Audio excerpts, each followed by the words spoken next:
الحمد لله الكريم المنان على ما هدانا إلى الإسلام وأرشدنا للإيمان وأنزل هذا القرآن الكريم بالبرهان وأرسل لنا أفضل الرسل بأفصح اللسان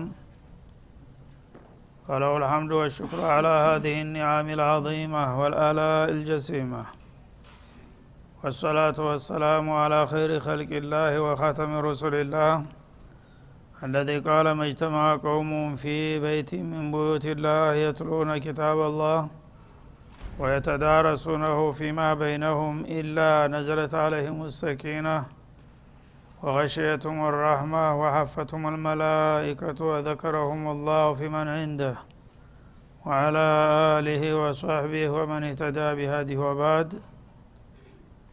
فقد وقفنا في الدرس الماضي عند قوله جل وعلا من سورة يونس: وقال موسى ربنا إنك آتيت فرعون وملأه زينة وأموالا في الحياة الدنيا إنك آتيت فرعون وملأه زينة وأموالا في الحياة الدنيا ربنا ليضلوا عن سبيلك ربنا اطمس على أموالهم واشدد على قلوبهم فلا يؤمنوا حتى يروا العذاب الأليم. فلنبدأ من هنا. أعوذ بالله من الشيطان الرجيم. وقال موسى ربنا إنك آتيت فرعون وملأه زينة وأموالا في الحياة الدنيا وقال موسى ربنا إنك آتيت فرعون وملأه زينة وأموالا في الحياة الدنيا ربنا ليضلوا عن سبيلك ربنا اطمس على أموالهم واشدد على قلوبهم فلا يؤمنوا حتى يروا العذاب الأليم. قال قد أجيبت دعوتكما فاستقيما ولا تتبعان سبيل الذين لا يعلمون. وجاوزنا ببني إسرائيل البحر فأتبعهم فرعون وجنوده بغيا وعدوا حتى إذا أدركه الغرق قال آمنت أنه لا إله إلا الذي آمنت به بنو إسرائيل وأنا من المسلمين. الآن وقد عصيت قبل وكنت من المفسدين فاليوم ننجيك ببدنك لتكون لمن خلفك آية وإن كثيرا من الناس عن آياتنا لغافلون. ولقد بوأنا بني إسرائيل مبوأ صدق ورزقناهم من الطيبات فما اختلفوا حتى جاءهم العلم إن ربك يقضي بينهم يوم القيامة فيما كانوا فيه يختلفون. إن ربك يقضي بينهم يوم القيامة فيما كانوا فيه يختلفون. فإن كنت في شك مما أنزل أنزلنا إليك فاسأل الذين يقرؤون الكتاب من قبلك لقد جاءك الحق من ربك فلا تكونن من الممترين ولا تكونن من الذين كذبوا بآيات الله فتكون من الخاسرين إن الذين حقت عليهم كلمة ربك لا يؤمنون ولو جاءتهم كل آية حتى يروا العذاب الأليم فلولا كانت قرية آمنت فنفعها إيمانها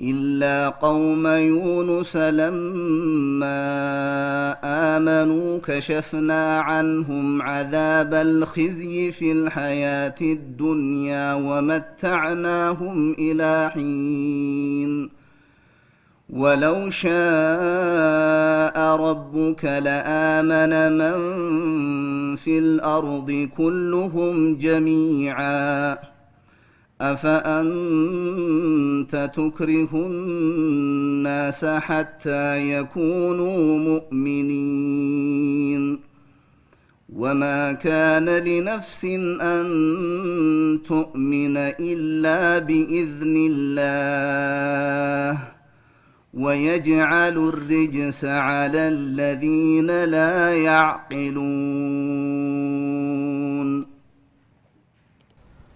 أعوذ بالله السميع العليم من الشيطان الرجيم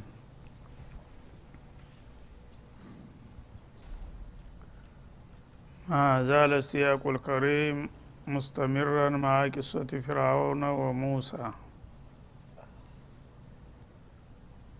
ባለፈው የተጀመረው ነብዩላህ ሙሳና ሃሩን ወደ ፍርዓውን ጣቂያ በተላኩ ጊዜ የነበረው ሁኔታ እየዳሰሰ ነበርና የዛው ተዛማጅ ሐሳብ ነው አልተጠቃለለም ነበር ነው እና ነብዩላህ ሙሳ አለይሂ ሰላም ወንድማቸው ሃሩን ጋር በአለም ላይ ወደር የማይገኝለት አምባገነንና ጥጋበኛ ፍርዓውን አላህ Subhanahu Wa Ta'ala ወደ ፍቃዱ እንዲጠሩት ባላካቸው ጊዜ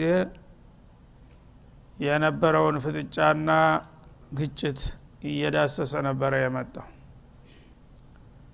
ፍርዓውን እንደማንኛውም ካፊር ጌታን መካድ ሳይበቃው እሱ ራሱ ጌታ ለመሆን የሞከረ የመጨረሻ ባለጌ ነበር ስለዚህ ነገሩ ቀላል ስላላደለ ጥንድ ነብይ ነው አላህ የላከለት እንደዛም ሆኖ ደግሞ አለባሌ ሰው ሳይሆን በጣም መንፈሰ ጠንካራ ሙሳ የታጋዎች ሁሉ ታጋይ በመባል የሚታወቁ ታላቅ ነብይ ነበሩና እሳቸው ከ40 አመት በላይ ነው እሱ ጋር የተፋለሙት በነብይ ደረጃ ጥንድ ነብይ 40 አመት ሙሉ ለተቀን እንግዲህ ወደ አላህ ፍቃድ እንዲመጣ ጠሩት ግን እሱና በዙሪያው የነበሩት ባለስልጣናቶች በጣም በጥጋም የተወጠሩ ስለነበሩ ይሄንን የመሰለ ድል ለመጠቀም አልቻሉም እንዳውም እነሱንና ተከታዮቻቸውን ተንድርገት ለማጥፋት ቆርጠው ሲነሱ አላህ የራሱን እርምጃ እንዴት እንደወሰደ ነው እየገለጸልን ያለው ጥጋበኞች በየጊዜው ይነሳሉ አላህ ደግሞ Subhanahu Wa Ta'ala ሙሉ ችሎታ ያለው በቅጽበት ሊያጠፋ የሚችል መሆኑ እየታወቀ ብዙ ጊዜ ያስተማማቸዋል ያባብላቸዋል እምቢ ካሉ ግን አንድ ቀን ጓል መግባታቸው የማይቀር መሆኑን ለማሳየት ነው የዚህ አይነት ታሪኮችን ደጋግሞ የሚነግረን ማለት ነው እና ፍርዓውን በነብዩላህ ሙሳና በሃሩን በተከታዮቻቸው ላይ ያደርስ የነበረው ችግርና ቁምስቅል ምን ያህል የከፋ መሆኑን በመግለጥ ወአውሂና ኢላ ሙሳ ወአኺሂ አን ተበወአ ለቀውሚኩማ ቢሚስረ ቡዩታ የሚለው አያት ባለፈው የቆምንበት ባጭሩ ይገልጽልናል የነበረውን ተጨባጭ ሁኔታ ማለት ነው። ተከታዮቹ የተወሰኑ ደካሞችና ግለሰቦች ናቸው ሙሳን የተቀበሉት። በዛ ደረጃ ያሉት ሰዎች ነብዩ ጋር ተሰባስበው እንኳን ስግደተ ጸሎት የማድረግ እድል እንኳን ተከልክለው ነበር። ዛሬኛ በየመሳጅዶቻችን መስገድ እንደተከለከል ነው ማለት ነው። እና ሰዎች ተሰባስበው ነብዩ ጋር ተገናኝተው አንድ ጃሚዕ ቦታ ላይ ከሰገዱ አደጋ እንዳይጥሉባቸው ስለተፈራ በዶሩራ ጊዜ ሩክሷ ያለነውና አላህ Subhanahu Wa Ta'ala ሰዎችን አንድ ቦታ ሰብስበህ እኔ ጋራ ስገዱ ብለ ለአደጋ እንዳታጋልጣቸው ችግር ጊዜ ነውና ይሄ ነገር እስከሚያልፍ ድረስ በየቤታቸው እንዲሰግዱ መከራቸው ይላል አላህ Subhanahu Wa Ta'ala። ሱነቱላህ ችሎታው በስልጣኑ በእጁ ነው ያለው። ግን ሁሉን ነገር አላህ በቀደረው መጠን መሄድ አለበት። ፍራውን መጥፋት እንዳለበት ያቃል፣ ግን የመጥፊያው ቀን አልደረሰም። እስከዛው ድረስ ግን ባለው ጉልበትና ስልጣን ተጠቅሞ ሙእሚኖችን እንዳያጠፋ ሩክሷ ሰጣ አላህ። ጀማዓ ሶላት ተሰብስበን እንሰግዳለን እያላችሁ ለጥቃት አትጋለጡ፣ በየቤታችሁ ስገዱ ጊዜ እስከሚደርስ ድረስ በላቸው ይላል ማለት ነው። እና አንተ በዋሊ ቀውሚኩማ ቢሚስረ ቡዩታ በሚስር ከተማ ተከታዮቻችሁን በኔ እስራኤሎችን በየቤታችሁ ጸሎታችሁን አካሂዱ፣ እኔ ጋራ አትሰባሰቡ ብላችሁ ምከሯቸው ብሎ አላህ መመሪያ ላከ ማለት ነው። ወጃሉ ቡዩተኩም ቂብለተን ማለት ሙሰለን ማለት ነው። መኖሪያ ቤቶቻችሁን መስገጃ አድርጉ፣ እዛው ስገዱ፣ አላህ ችግራችሁን ያውቃል። ግድ ጀማዓ ካልመጣችሁ ተብላችሁ አትወቀሱም፣ ሩክሷ ተሰጣችኋል ይላል። አዶሩራቱ ቢሁል ማህዱራ እንደሚባለው እንግዲህ ጀማዓ ወሳኝ ነገር ነው። በተለይ ነብዮች ባሉበት ጊዜ ተከታዮቻቸው እነሱ ጋር አካል ተሰባሰቡ እድገታቸው ራሱ ይስተጓጎላል። ከመሆኑም ጋር ጥላት አደገኛ ችግር የሚያደርስ ከሆነ እንደ ቦታውና እንደ ሁኔታው ነብዩ መጀመሪያ ላይ ዳራል አርቀም እንደተደበቁት ለተወሰኑ ወራቶች ማለት ነው። ወጃሉ ቡዩተኩም ቂብላ የሚለው ሁለት አይነት ትርጉም አለው። አንደኛ ሙሰላ ማለት ነው፣ ቤቶቻችሁን የመስገጃ ቦታ በያላችሁበት በቤታችሁ ስገዱ አላቸው። ወይም ደግሞ የቤቶቻችሁን በር ወደ ቂብላ የዞሩ አድርጓቸው በሚልም ተተርጉሟል ማለት ነው። ዋቂሙ ሶላት ዋናው ነገር በተቻለው መጠን ሶላት ላይ ወለም ዘለም የለም፣ ሶላታችሁን ጠብቃችሁና አስተካክላችሁ አዘውትራችሁ ስገዱ። የጀማዓው ጉዳይ ግን ጊዜ እስከሚወጣ ድረስ ቢቆይ ምንም ችግር የለም ተባሉ። ወበሽሪል ሙእሚኒን እነሆን መመሪያ ተቀብለው በትእዛዙ የሚሰሩትን አማኞች አይዟችሁ በቅርብ ቀን ፈረጃ ይመጣል ብላችሁም በስሯቸው ይላል። እና አላህ Subhanahu Wa Ta'ala ለወዳጆቹ ምን ጊዜም ቢሆን እድል አይነፍጋቸውም። ግን ያን ነገር በቀደሩ መሰረት ቀጠሮ እስከሚደርስ ድረስ እነሱ ተቸገሩና ተሰቃዩ ተብሎ የአላህ ቀደር አይሻርም። እና ነስሩ ስለዋለ ስላደረ ስለሰነበተ ጌታ አትቶናል ረስቶናል አይምሰላችሁ፣ አይዟችሁ የሚፈልግባችሁን ነገር ካደረጋችሁ የምትመኙት እንዲል እንደምሰጣችሁ አትጠራጠሩ ብለ አብስራቸው ይላል አላህ Subhanahu Wa Ta'ala። እና ይሄ አሁን ከኛ ካለንበት ሁኔታ ጋር ተመሳሳይ ነው ማለት ነው። ሰዎች እንግዲህ በማንም ጉዳት ሳያደርሱ የግል እምነታቸውን ለማራመድ እንኳን አይፈቀድላችሁም ተብሎ መቆሚያ መቀመጫ በሚጠፋበት ጊዜ ታቅም በላይ የሆነ ነገር ፍጥጫ ውስጥ ቢገቡ የበለጠ እልቂት ነው የሚያጋጥመው ማለት ነው። ስለዚህ እስከዛው ድረስ የምትችሉትን እንቅስቃሴ እያደረጋችሁ ተሰባስባችሁ እንኳን አንድ ቦታ መገኘቱ ጉዳት የሚያደርስ ከሆነ እሱንም ረገብ ማለት ይቻላል ማለቱ ምንድነው የሚያሳየው? እንደ ጊዜው ኑሩ ማለት ነው። ግን ትግል መቆም የለበትም። የትግል ስልት ይለዋወጣል። ሰው ባለ አቅሙ ለዓላማው መስራት አለበት። ግን ጥላቱ ጋራ አቅሙ የማይመጣጠን ከሆነ እንደ አቅሙ ነው መራመድ ያለበት ማለት ነው። በዚህ መልክ እንግዲህ አላህ Subhanahu Wa Ta'ala እነ ሙሳ የነበሩበትን ፈታኝ ጊዜ የሚገልጽልን የዚህ አይነት ተመሳሳይ ሁኔታ በተከሰተ ቁጥር ይሄ እንደ መመሪያ ሆኖ እንዲያገለግል ነው ማለት ነው። ወቃለ ሙሳ እና ነገሩ እየከፋና ጥቃቱ እየከበደ ሲመጣ ነብዩላህ ሙሳ ወደ ጌታቸው ተወጅህ ሆኑ ዱዓ ሊያረጉ አቤቱታ ሊያቀርቡ ተነሳሱ ማለት ነው። ምናሉ ረበና ጌታችን ሆይ ኢነከ አተይተ ፊርዓውነ ወመላአሁ ዚነተ ወአምዋለን ፊል ሐያቲ ዱንያ ይሄ ፊርዓውን የተባለ ጥጋበኛና በዙሪያ ያሉት መሳፍንትና መኳንንት ባለስልጣናትን የተለያዩ ቁሳቁሶች ሰጠኸው ጌጣጌጦች ማለት ነው። እንግዲህ እነሱ ዝናቸውንና ግርማቸውን ለማንጸባረቅ የተለያዩ የወርቅ የአልማዝ ጌጣጌጦችና የቤት ዕቃዎች በብዛት ነበራቸው እና እንደኛ ማን አለ እያለ ይደነፋ ነበር በየመድረኩ ማለት ነው። አንተ እኮ ነህ ራስህ ያባለካቸው ልክ በኸይር ነገር ላይ እንዳሉ አድርገህ የሚያስቡና የሚፈልጉትን የሚመኙትን ሁሉ የቤት ዕቃ ቁሳቁሶች ገንዘቦች የተለያዩ የማዕረጎችን ሰጣቸው። ይሄን ነገር ስሰጣቸው አንተ የወደድካቸውና የመረጥካቸው መስሏቸው ነው እንደዚህ የሚኩራሩትና የሚንቀባረሩት በማለት ጠየቁ ማለት ነው። ወአምዋለን ስፍር ቁጥር የሌለው ገንዘብ በጣም በሀብት የበለጸጉና የተንበሻበሹ ነበረ ማለት ነው። አንተ እንደምትለው እኛ ካፊሮች ነን አላህ ቢጠላን ኑሮ ይሄን ሁሉ ክብርና ማዕረግና ስልጣን መች ሰጠን ነበር፣ እናንተ ደግሞ ተራ ምስኪን ሆናችሁ ለምን በእኛ ስር ተወድቁ ነበረ እያሉ ይህን እንደ መከራከሪያ ይጠቀሙ ስለነበር አንተ ይህን ሁሉ እድል ስለሰጣቸው እኮ ነው የበላይነት የተሰማቸው አሉ። ፊል ሐያቲ ዱንያ ማለታቸው በቅርብ ህይወት እንግዲህ በመጪው ዓለም እነሱ እድል እንደሌላቸው የታወቀ ነው። ግን ለጊዜው እነሱ የተሻሉ ሆነው መገኘትና መታየታቸው ለነሱ የልብ ልብ ሰጣቸው፣ አኩራራቸው። ለኛ ተከታዮች ደግሞ ጥርጣሬ እንዲገባቸው አደረገ። እውነት አላህ ይህን ሰው እየጠላው ከሆነ ለምንድነው ታዲያ ይሁን ሁሉ ሀብትና ጉልበት ስልጣን የሰጠው? እኛን ደግሞ በሱ መንገድ ላይ ከሆነ ለምንድነው በሱ ጥቃት እንድንደቆስ ያደረገው እያሉ ሰዎች በዚህ ነገር ጥርጣሬ እንዲገባቸው እኮ እየሆነ ነው። ስለዚህ በዚህ ሁኔታ እስከ መቼ ነው የምንቀጥለው በማለት አቤታቸውን አቀረቡ ማለት ነው። ረበና ጌታችን ሆይ ሊዩዲሉ አን ሰቢልክ ይህን ሁሉ ያደረክላቸው በውጤቱ ታንተ መንገድ ሰዎችን ሊያሳስቱ ነው እኮ አሉ። እሱ የጠፋው ይመስል ይነግሩታል ማለት ነው።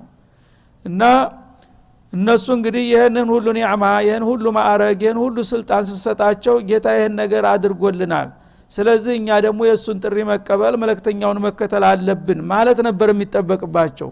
እነሱ ግን ያንተን ጸጋ እየተቋደሱ እየተንፈላሰሱ ተኛ በላይ ማን አለ እያሉ እየተኩራሩ ያንተን ወዳጆች መደቆስ መሳሪያ ጉልበት ሆኗቸው አልመሰጣቸው ነገር። ስለዚህ በዚህ ሁኔታ እስከ መቼ ነው የምንቀጥለው በማለት ጠየቁ። እና ሊዩዲሉ አን ሰቢሊከ ማለት አንተ የሰጣቸው ኒዕማውን አውቀው እንዲያመሰግኑ ነበር። እነሱ ግን ገለበጡት። በአንተ ኒዕማ ያንተን አላማ የሚዋጉበት መሳሪያ ሆነ። ታዲያ እንዴት ዝም ትላቸዋለህ እስከ መቼ ብለው ጠየቁ ማለት ነው። በመሆኑም ረበና ጥሚስ አላ አምዋሊህም ደምር አላ አምዋሊህም አሉ። ካሁን በኋላ ይሄ ኢኮኖሚ ነውና እንደዚህ አንቀባረራቸው ያጠገባቸው ገንዘባቸውን አውድምባቸው አሉ። የአሁኖቹ ጥጋበኞች እንዳሉት ማለት ነው። በአለም ላይ አሁን የሚያተራምሱት በኢኮኖሚ በልጽገናል የሚሉት ኃይሎች ናቸው። ይህን ገንዘብ አላህ ሲሰጣቸው ጌታቸውን አመስግነው ለሚስኪኖቹ መራራትና መመጽወት ነበረ የሚጠበቅባቸው። እነሱ ግን ሁሉ በእጃችን ሁሉ በደጃችን ከኛ በላይ በምድር ላይ ምንም ኃይል የለም ብለው ሌሎቹን ደካሞች የመጨፍጨፊያ መሳሪያ እየሰጣቸው ነው አሉ ነብዩላህ ሙሳ አለይሂ ሰላም። በመሆኑም ይሄን ኃይላቸውን ቀማቸው። ታሁን በኋላ ገንዘባቸው መንኮታኮት አለበት የሚል ጥያቄ ያቀረቡ ማለት ነው። ወስዱድ አላ ቁሉቢሂም እና በጣም ከመናደዳቸው ብዛት የተነሳ ሂዳያም እንዳይሰጣቸው ተውበት እንዳይወፍቃቸውም ረገሟቸው ማለት ነው። እና እስከዛሬ አባብለናቸዋል፣ ብዙ ጥረናል እነዚህን ሰዎች ወደ ትክክለኛው መንገድ ለማምጣት 40 አመት ሙሉ እልክ አስጨራሽ የሆነ ትግል አድርገናልና እነሱን ሁሉ ጊዜ ስናባብል መኖር የለብንም። ካሁን በኋላ እንዳውም እኔ ሂዳያ እንዲሰጣቸው ማልፈልግም አሉ ሙሳ አለይሂ ሰላም። ቀልባቸውን አድርቀው እንደ ድንጋይ እስከዛሬም ብለዋል አይደለም፣ በዛው በአቋማቸው ጸንተው ለጥፋት እንዲበቁ ነው የምፈልገው እንጂ ካሁን በኋላ ሂዳያ ስጣቸው ብዬም አልጠይቅም አሉ ማለት ነው። እስከዛሬ ተስፋ አልቆረጡ ነበር ሂዳያ እንዲሰጣቸው ነበር የሚጥሩላቸው ማለት ነው አሁን ግን ልባቸውን አሽገዋሉ ختمالله على قلوبهم እንዳለው የነሱ ልብ ኸይር ሊገባው አይፈልግምና ካሁን በኋላ ሂዳያ አግኝቶ አንድ ሰው እንዳው መልካም ድል እንዲያገኝ አልፈልግም እና ልባቸውን ዝጋባቸው فلا يؤمنوا حتى يروا العذاب الالم የተዘጋጀላቸውን አሳማሚ ቅጣት በአይን ብሌናቸው እስከሚያው ድረስ እንዳያምኑ አድርቃቸው ብለው ረገሟቸው ማለት ነው እና እንግዲህ ማንኛውም ሰው የመጨረሻ ጎል ሲገባ ቅጣቱ ሲመጣ ጥፋት ላይ እንደነበረ ይገባዋል ያነ ግን ጊዜው ካለቀ በኋላ ወላ ተሂነ መናስ እንዳለው ነገሩ ታለቀና ተመሸ በኋላ ተውባረጋለሁ ብሎ ቢንደፋደፍ ተቀባይነት የለውም እና አሁን የምፈልገው እነስከዛሬ ለ40 አመታት ስንለምናቸው ስናባብላቸው ከርመን እንቢ ብለዋል ልባቸው ተደፍኗልና በዛው ልባቸው እንደተዘጋ የደገስክላቸውን ቅጣት በገሃድ አምጥተ እስከምታሳይበት ድረስ ወደ ኸይር ፊታቸው እንዳይዞር አድርግና በቃ ለመጨረሻ ዋጋቸውን ስጣ በማለት ረገሟቸው ማለት ነው ልክ ነብዩላህ ኑህ እንዳደረጉት ማለት ነው ነብዩላህ ኑህ እንግዲህ ፈለቢተ ፊህም አልፈ ሰነቲን ኢላ 50 ዓማ እንዳለው 950 አመት ደከሙ ሰዎችን ወደ መልካም መንገድ ለማምጣት እንቢ አሏቸው ተዛ በኋላ ምን አሉ ረቢ ላ ተደር على الارض من الكافرين ديارا انك ان تذرهم يضلوا عبادك ولا يلدوا الا فاجرا كفارا ربي اني مغلوب فانتصر አሉ ካሁን በኋላ እንግዲህ እኔ ምን ላረግ እችላለሁ 950 አመት ደከምኩኝ እና ካሁን በኋላ ትግስት የተሟጧልና እኔ ጨርሻለሁ በእኩሌን አንተ የምታደርገውን አድርግ በማለት ሲጠይቁ ምላሽ እንደሰጣቸው ሁሉ ሙሳም በዛው መልክ የሳቸው እርግጥ አጭር ነው ጊዜው 40 እና 50 አመት መካከል ነው የነበረው ማለት ነው ያን ነገር እንግዲህ ደገሙት ነብዩላህ ሙሳም ማለት ነው እና ሰዎች የተጣለባቸውን ኃላፊነት ለመወጣት የሚችሉትን መስራት ይኖርባቸዋል ከዛ በኋላ ግን ያለ አቅማቸውን ካሟጠጡና በሰው አቅም ሊደረግ የሚገባውን ነገር ካደረጉ በኋላ ለባለቤቱ ጉዳዩን ማቅረብ ይቻላል ማለት ነው ምንም ሳትታገል የበኩልን ሳትሰራ አላህ አለኝ ማለት ግን አግባብ አይደለም ማለት ነው ምክንያቱም መጀመሪያውኑ እኛ ለምን ታደክመናለህ አንተ አላ ኩል ሸይን ቀድር ነህ ማለት ይችሉ ነበር ያ ነገር ቢያሰር ኑሮ ላ መጀመሪያ የነሱን ኃላፊነት ተተወጡና አቅማቸውን ከሟጠጡ በኋላ እኛ ጨርሰናል ካሁን በኋላ የምታረገውን አድርግ ማለት ያምርብሃል ማለት ነው በአሁኑ ጊዜ ግን ብዙዎቹ የሚያደርጉ ለዲን ሳላሃለው ይልሃል ለሱ ለግል ህይወቱ ግን አንዲት ነገር የተነካች እንደው አካከዘራፍ ይላል ለዲኑ ምንም ነገር ሊያበረክት አይፈልግም አላህ አለው ያለ ራሱን ያታልላል ማለት ነው አንተ አማኙም የዲኑ ባለቤት እኮ ነህ እቃህን እንደ ንብረትህን ለምን ታስደፍራለህ ልክ እንደ ቤትህ እንደ ሚስትህ እንደ ገንዘብህ ለዲንህ ለምን አትታገልምና ለመከላከል አትሞክርም ሞክረ ሲያቅትህና ሲያዳግትህ እኔ የምችለውን አድርጌያለሁ ካሁን በኋላ ያንተ ፈንታ ቀርቷል ማለት ነው የሚያምርብህ እንጂ ምንም ነገር ሳታረግ ለዲኑ አላህ አለው ማለት መቀለድ ማለት ነው ስለዚህ ይህን ሁሉ ታሪክ አላህ በዚህ መልኩ የሚያቀርበው እንግዲህ ይሄ ነገር ሲመጣ ምን አይነት አቋም መያዝ እንዳለብን ምን አይነት አካሄድ መሄድ እንደሚገባን ለማሳየት ነው አላህ Subhanahu Wa Ta'ala እነዚህን ታሪኮች የሚያቀርብልን ማለት ነው ያኔ እንግዲህ እነሱ የተጣለባቸውን ኃላፊነት በብቃት ስለተወጡና በአግባቡ መጠየቅ ያለባቸውን ነገር ስለጠየቁ አላህ ምላሽ ሰጠ ወዳውኑ ምን አደረገ ቃለ قد اجيبت دعوتكما ልክናችሁ እናንተ ኃላፊነታችሁን ተወጣችኋል ባላቅማችሁ ሰዎቹ ታቅማችሁ በላይ ሆነውባችኋል እናንተ አቅም በላይ የሆነ ደግሞ የኔ ድርሻ